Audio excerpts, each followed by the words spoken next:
starting with the topic that I have to speak about today, I promised to someone yesterday to show the difference between the green autofluorescence and the blue autofluorescence. So here is some example of the differences. So here is a full thickness macular hole, and you actually can get the autofluorescence, and you see that there is a window effect here. So you actually see the autofluorescence increasing due to the lack of tissue, and of course, since there is a part of the retina is detached, you see here the little shadowing that corresponds exactly to that part of the retina, and of course you see some macular pigment around, so the contrast between this area and the surrounding area is quite evident. Now, if you take a lamellar macular hole, sometimes the OCT is not sufficient to do a differential diagnosis, because if you look at the definition of lamellar macular hole, it should have a very sharp edge, and sometimes that is actually similar to a pseudo hole, where you don't have the epiretinal membrane creates such a angle, but still the tissue is present. And so how can we differentiate the pseudo hole from a lamellar hole? Just looking at the presence or not of the autofluorescence. But we should look at the macular pigment. Loss of tissue is also loss of macular pigment. And of course, if you use a green autofluorescence, you will never see such a difference, because there is no contrast between the macular pigment and the absence of macular pigment, as you see here in the blue autofluorescence. And again, just to explain. What about cystoid macular edema? The same things we said yesterday. Macular edema is visible just because you have a displacement of the macular pigment. There was some colleagues that were thinking to visualize, some hyperfluorescent material in the center. If you take a blue, the other interpretation was that this is not displacement of macular pigment, just material that fluoresces more. And if it was like that, we should see also in green, where there is no macular pigment. But in fact, you see in macular, without visualization of macular pigment, you don't see an increase of autofluorescence. So the only explanation of why we see cyst here is just because there is,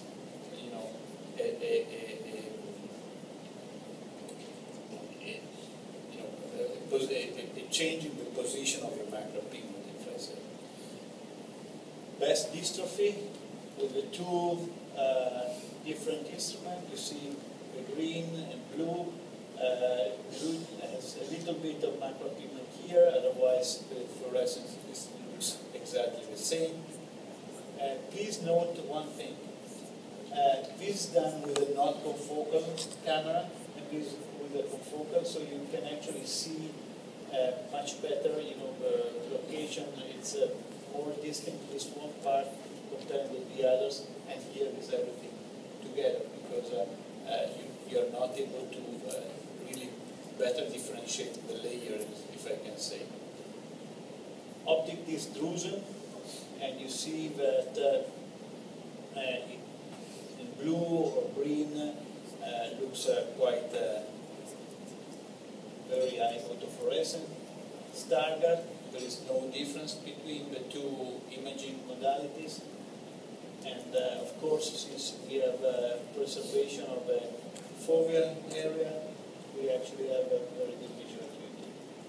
Idiopathic CMV, we have some scars over there, and you see, the blue autofluorescence and the green autofluorescence. And of course, in the central part, as here was masked by the macro pigment that you don't see with the green. So just to compare, you see the macro pigment here masking some fluorescence of the scar, and one of the sign of the inflammatory CMV when you have a scar and you don't know, it was an inflammatory CMV or not. Just looking at autofluorescence, the inflammatory CMV has always an hyperfluorescent scar. And here just the OCT of the same patient. And here you actually see one. So I hope I will give you some info about the two different types of autofluorescence. Now, the question now is OCT A helping in clinical practice for the evolution to detect, follow the evolution and the treatment of AMD? Right now, if I have to look at my practice, I will say the answer will be no. I don't see any big changes up to now, but I'm still, as I said yesterday, I'm in the learning curve. I'm trying to understand if it's very useful, what we can see more. And in fact, I would say but, because sometimes it's really helping. And here just an example.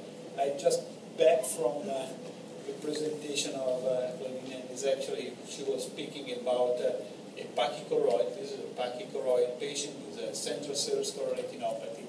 And we see the fluid over here, you see the infrared, as we said yesterday, it's absorbed by fluid, so you actually see the dark spot here is actually fluid.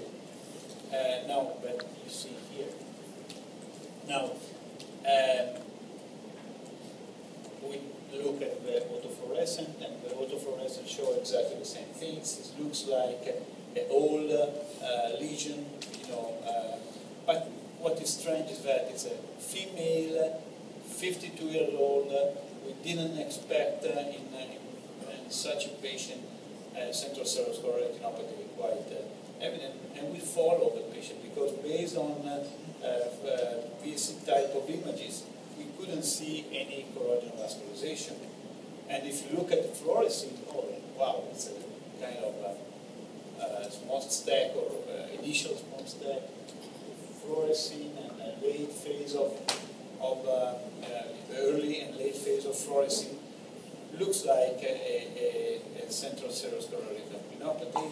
If you look at the ICG, well, the ICG, as I told you yesterday, there are two conditions where we actually have leakage of ICG: RAP lesion and central serous retinopathy. So everything was showing a kind of central serous retinopathy. So, but we had the angio-CTs, and we did the angio-CTs. Now, what is this? Looks like a choroidal vascularization. Now, the problem is that we didn't do anything. Instead of asking the patient to come back in 2 months, as I would do if it was a central serous retinopathy, we asked to come back after 15 days because we were afraid that that was probably a choroidal vascularization. And I'm sorry I don't have the images here, but nothing changed. Fluid was there. After 2 months, fluid decreased. And again, is that a choroidal vascularization, or is just a normal choroidal structure that is more visible because the RP is suffering? So that is something that we should learn, following this type of patients. And here it's an inflammatory condition where you actually see clearly enough, all the atrophic area with ICG, hyperfluorescent spots, as I expect in a big disease. And what about the fluorescein? If you look at the angio-CTs, it's quite clear that probably that is a lesion. But you actually see also here, and remember, sometimes you have to interpret the ICG just as a masking tissue over the normal choroidal vascular component. And so here you see that this vessel is masked, so I expect that this is a choroidal vascularization. But of course, in angiocytes, it's much better to see. So, what about angioid streaks? I showed you already the case yesterday. That was a patient that we actually didn't know if it was just an effect of atrophy in this area, or was actually an active lesion. And ICG at the first shot didn't show anything. We have some doubt because of these changes in the OCTs. This was there since 3 years, so it was not a lesion here. It corresponds to this really pigmented area. So is this a choroidal vascularization or not? ICG again is not clear enough if we look at this way, but and you see that the RP is located over here. So if you look carefully, again, look at the choroidal vessels, and you see that it's a notch. And this notch is related to the fact that we have choroidal vascularization overlapping the normal choroidal vasculature. And so in angiocytes, it's quite clear. Just to show the overlapping here, look, these are the ICG, and you see the quite clear the angiocytes that just look at this point, that is probably most evident, at least on this screen. And you see that exactly corresponds to this part. You see? So, much better with angiocytes, and we have a confirmation that that was a choroidal vascularization in angioid streaks, and actually we treated it, and it did very well. But I'm sorry, because you actually, the projector is not very good for showing the contrast, but I can tell you that the lesion is, let me play here, is this one. And I don't know if you can appreciate the edge. The other two projectors are all right. Yeah, and are better there. Okay. So, another situation where we actually think it was probably an occult CMV, but looking at the OCT, you actually see the RP elevated, so the lesion is just beneath the retinal pigment epithelium. So just looking at the angiocytes and the ICG, and of course, since you're exploding the images, it's the contrast decrease, and so you cannot appreciate the same characteristics that you actually see in the angiocytes. And I think, again, one of the big advantages of the angiocytes is to have high contrast between what you want to observe and the surrounding area. And again, there are some instruments that gives probably too much information, and this contrast decrease. And again, to overlap the two lesions, the two modality, ICG and angiocytes, you actually see that it's quite very well overlapped. But what about the follow-up? And I re-stress the idea that you always get the same information, on the where you put yourself, because otherwise you can actually get, a very nice effect of treatment, apart from the fact that it's taking the the same day in this case, and just move it a little bit, and not, you see, you have not to move too much, just a little bit, and the lesion is completely different, almost not visible, very well visible. So remember that when you do the treatment and the fluid is gone, the lesion can flatten down, and that can actually be a confounding factor for identifying the real effect of the treatment. And here it's a very looks like an effect of the treatment. With all the fine net that disappear.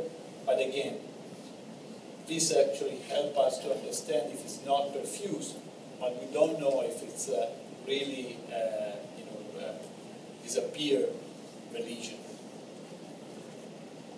And another example, again, to overstress the fact that it depends also on the different slab. So there are so many effects that can be considered for following such things. This is a paper published by Wang, and unfortunately, in these images we don't have what I consider the most important things, where they actually get the slab. So probably it's reduced, but it doesn't mean that it actually can be reduced like that. It would be even less, but just because we don't know where we sample these images. So, and just to think, if I do a treatment before the treatment, then I do 1 day after, and of course the anti-VEGF is very active. The fluid can really disappear, and so it can move down and move down again. If I sample the same place, I can actually see just a part of the lesion and not a complete lesion. So, in the same time, it could be absolutely real that you have a regression of the lesion. But just looking at one slab, I'm afraid that we don't know exactly if it's correct, it's real or not. So, one of the suggestions that we are trying to make is all the time that you get such an image, put also the location of your slab, because then it will be more reliable for understanding. And again, here, as I showed you before, another case where we actually change the thickness and we can actually see or not a corrosion of vascularization. So,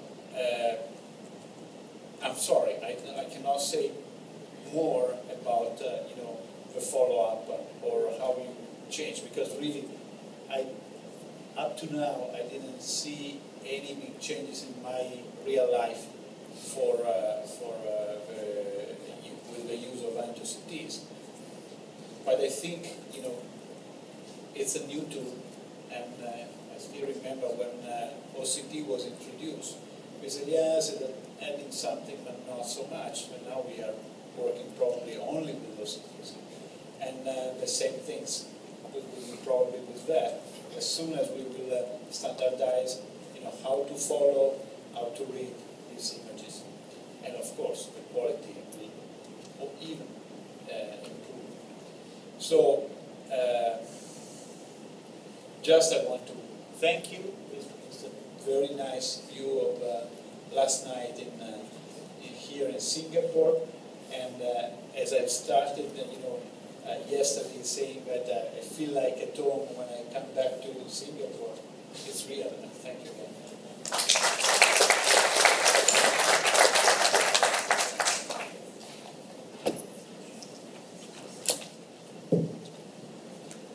Giovanni, you're always welcome, anytime. Thank you.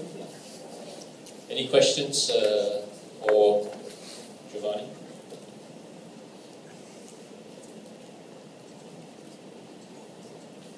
Come up, please.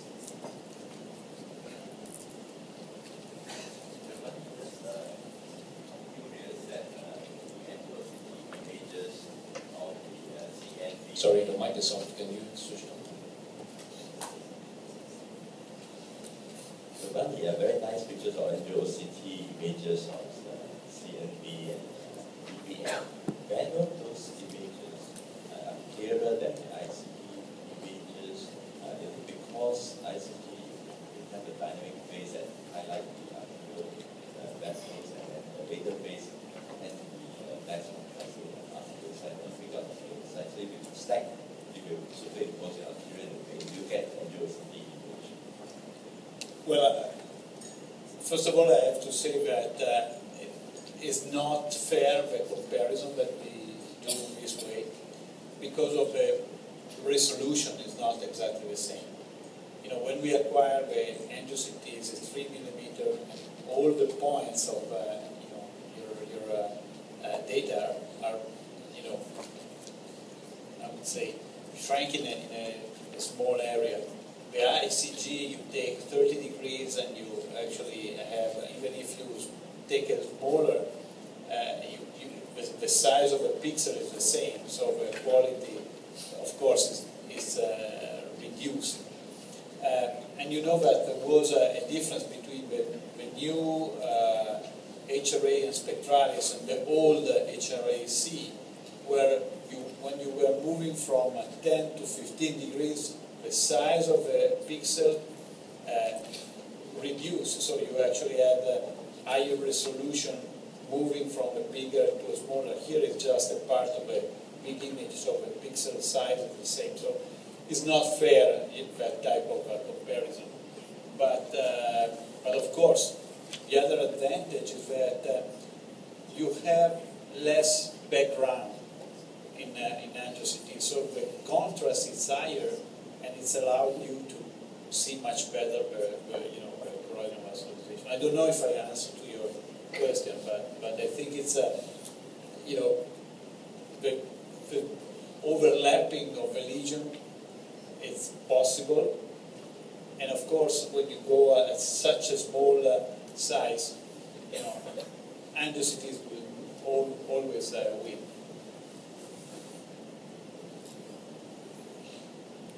Giovanni, can I just ask a question? I agree with you that at the moment you can't use the OCT angiograms to guide your decision making. It doesn't really change the management for now. But do you think perhaps in the future that the paradigm might change? For example, now we are looking at presence of leakage and then treating the patient based on presence or absence of leakage.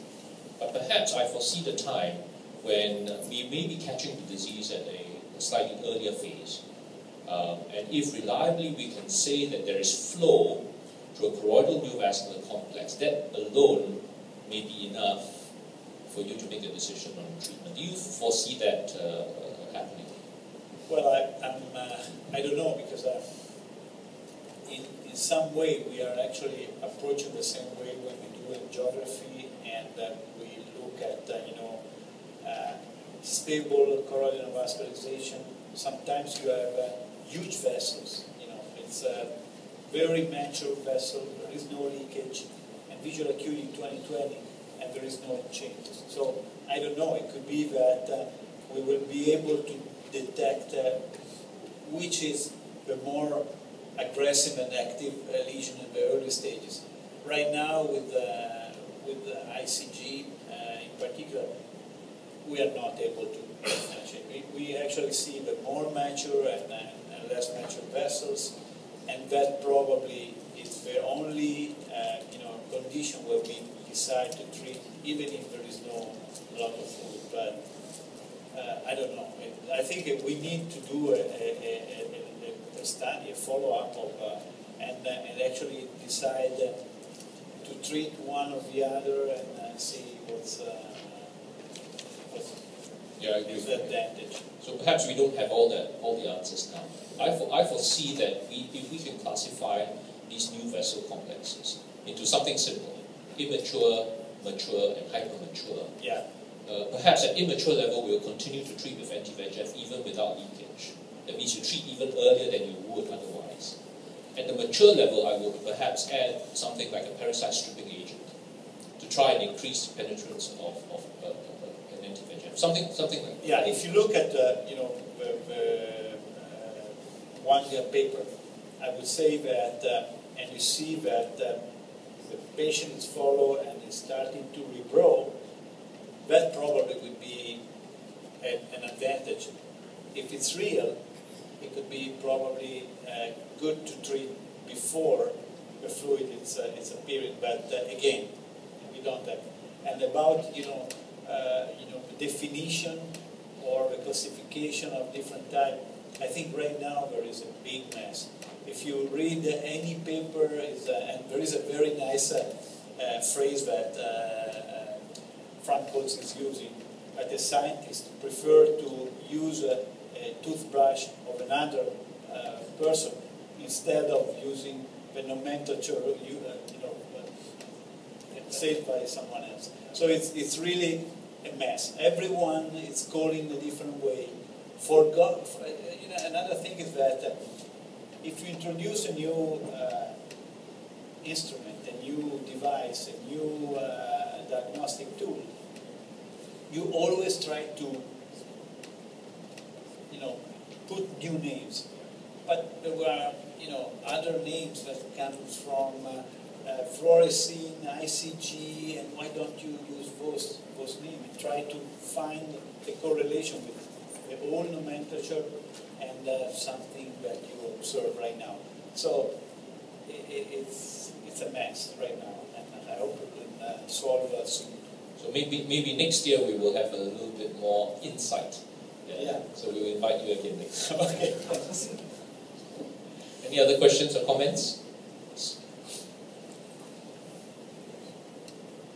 I have one basic question actually, Dr. Giovani. I mean about this blue autofluorescence and green autofluorescence.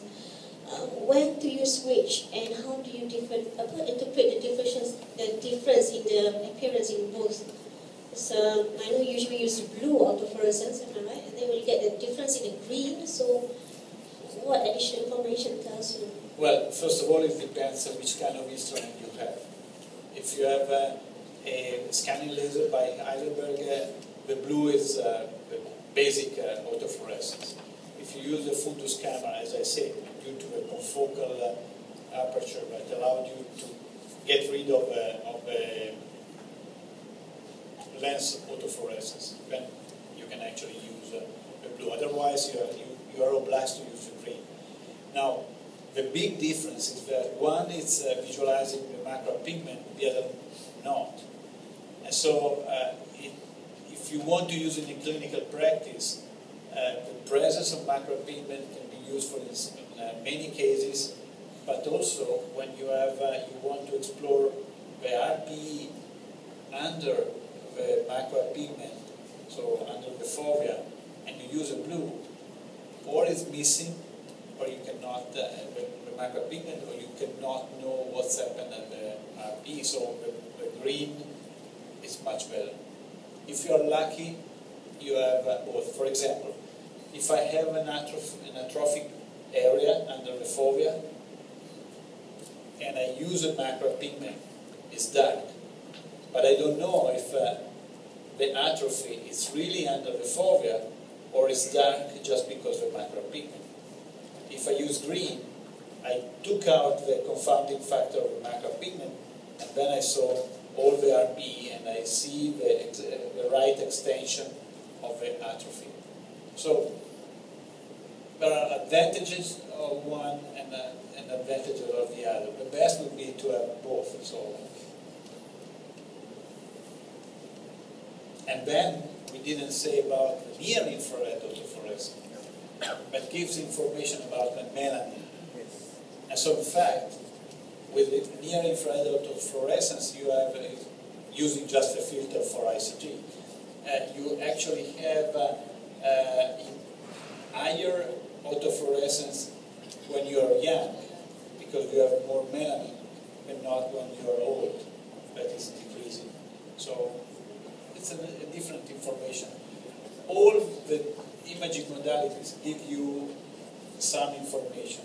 The most important thing is know from where is coming that data, and then you can actually make a lot of thinking about it. So our spectralist OCT is mainly green autofluorescence, is that right? Sorry? The spectral is, the usual fundus camera has the Green. green. So The spectralis is blue. I see.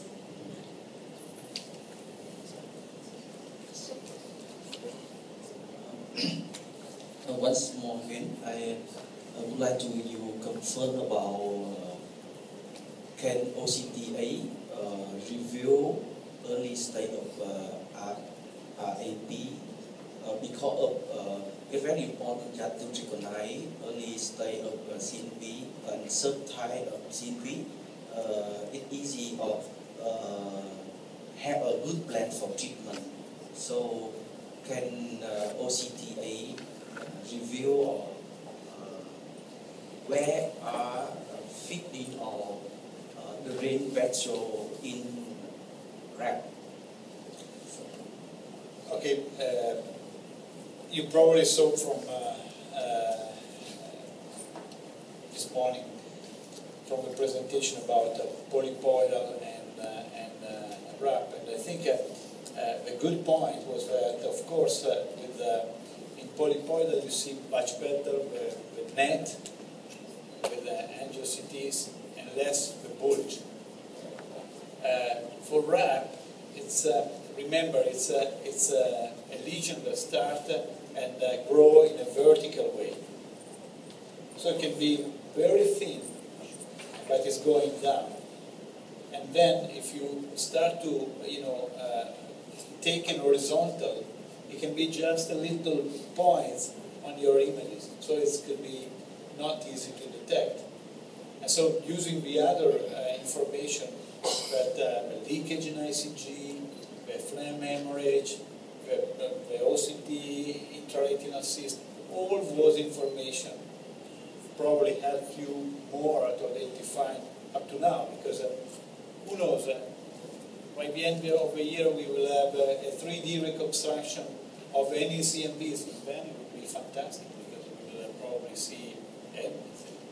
But up to now, I think it's the angiocytes is not so easy to use for doing differential diagnosis, just because you are not able to detect all the details of the lesion. So in polypoidal lesion, most of the time you don't see the bulge. In RAP, it's actually, you can miss it. Thank you. You're welcome.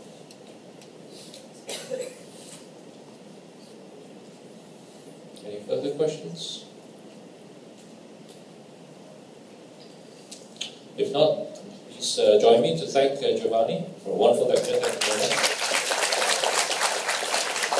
Before we break for lunch, we're going to have a quick photograph with the faculty and all of you. So give us a few minutes to set up. We're going to do that in the little